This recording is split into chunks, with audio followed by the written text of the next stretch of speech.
So here we are in part 2, where we're going to look at how we multiply 6 times 2/3, and is it the same or different from 2/3 of 6? This is what we did last time, 2/3 of 6. So this is what we did. We multiplied this by 4, we get 4 bars. That's 2/3 of 6. Now, what happens when we do 6 times 2/3? That's what we have here. That means we take 2/3 bar of chocolates and we repeat it 1, 2, 3 times, 4, 5, 6 times. So 6 times 2/3 makes 6 times 2, 12/3. And you can see right there, 2, 4, 6, 8, 10, 12/3. That's visible, brown bits of chocolate. We take one of these pieces and complete this so that we can extract all the whole pieces, then we'll have something like this. That goes over there, that goes over there, that goes over there, and so those are whole bars. And that one goes over there. So we got what? 1, 2, 3, 4. 4 whole bars of chocolate. Notice, the answer is the same, 4 bars. So this is what we did. We took this and we found that the answer to this, 2/3 of 6 chocolate bars, is the same as 6 times 2/3 chocolate bars. So it's like in any number multiplication, if you do 5 times 6, the answer is the same as 6 times 5. So it's the same thing here, 2/3 times 6, the answer is the same as 6 times 2/3. So in both cases we get 4, which means you can write this way or this way.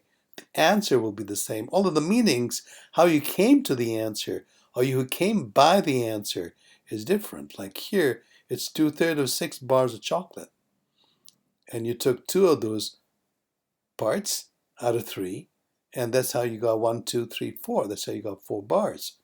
And here, you repeated 2/3 6 times, 1, 2, 3, 4, 5, 6, and you ended up with 4 whole bars when you reorganized what you took. And in both cases, you get 4 bars.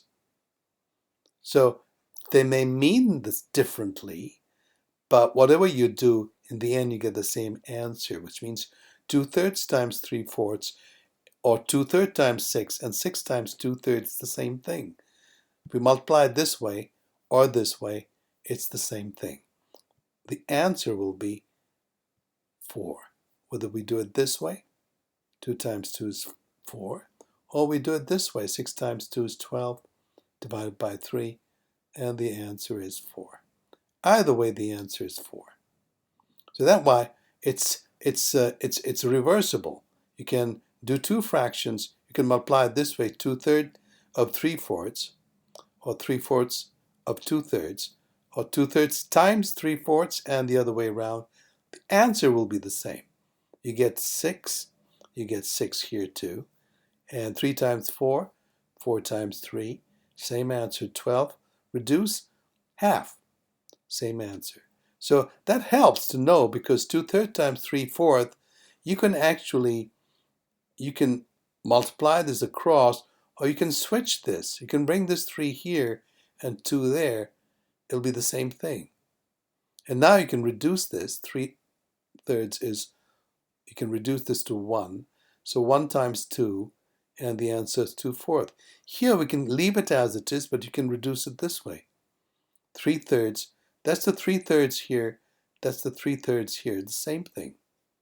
And 2/4 here is 2/4 here. So here we switch the 2 around. If you don't switch the 2 around, you can reduce it this way. 3 on top, thirds below.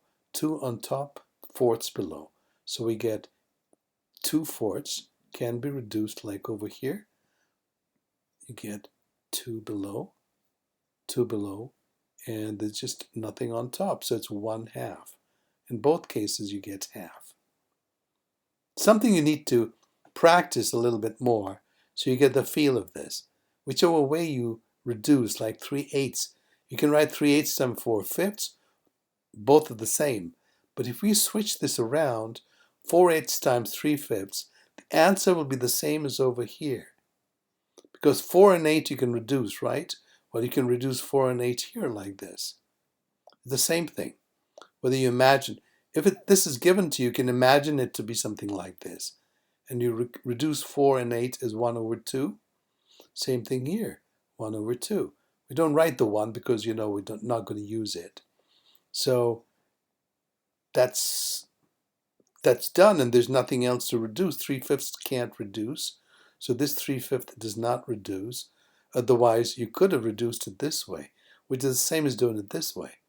And so you have 1 times 3, which is 3, and 2 times 5, which is, so it's 1 times 3, 2 times 5 in both cases, you get 10.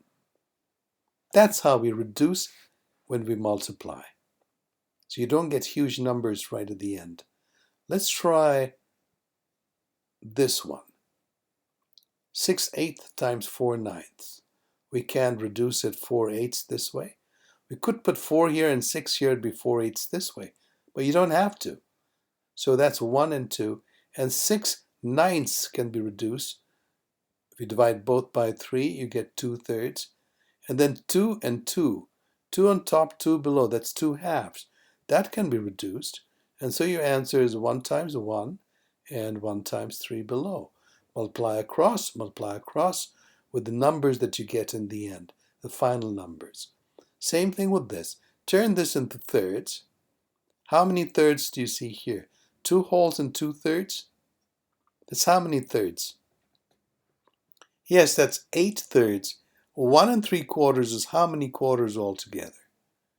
7/4. Excellent. Now you can multiply by reducing 8/4. Right here you can see 8/4 right there. If 8 is on top, 4 is below, you've got 8/4, which can be reduced to 2 wholes, 1 and 2. And there's nothing else that gets reduced. So 2 times 7, that's 14.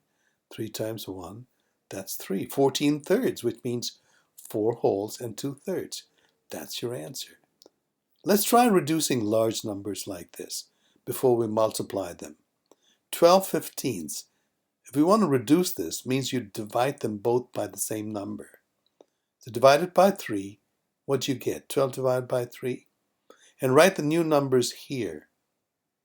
Okay, so we can do 4, and 15 divided by 3 is 5. For 4/5 is your new fraction. Same thing here. You can divide each of them by 4.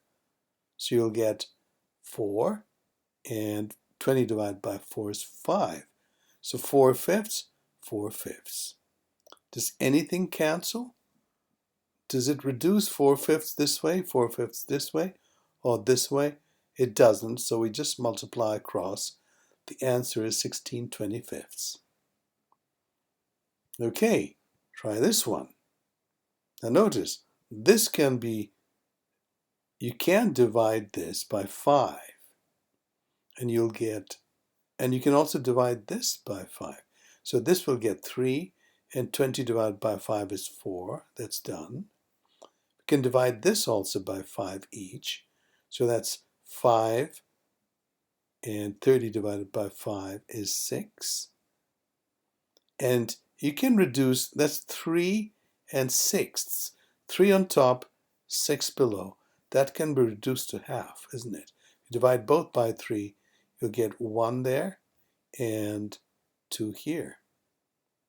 So 1/4 can't be reduced, 5/2 can't be reduced. So 1 times 5 is 5, 4 times 2 is 8, and that's your answer. So this is a nice way of reducing fractions which get bigger and bigger.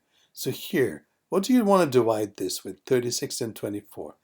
Take a nice easy number that you can divide 36 and 24 by. Yes, you can divide it by 3. What do you get? What do you get here? 12, very good. And 24 divided by 3. So we need to replace 24 by a new number when we divide it by 3. Yes, the answer is 8.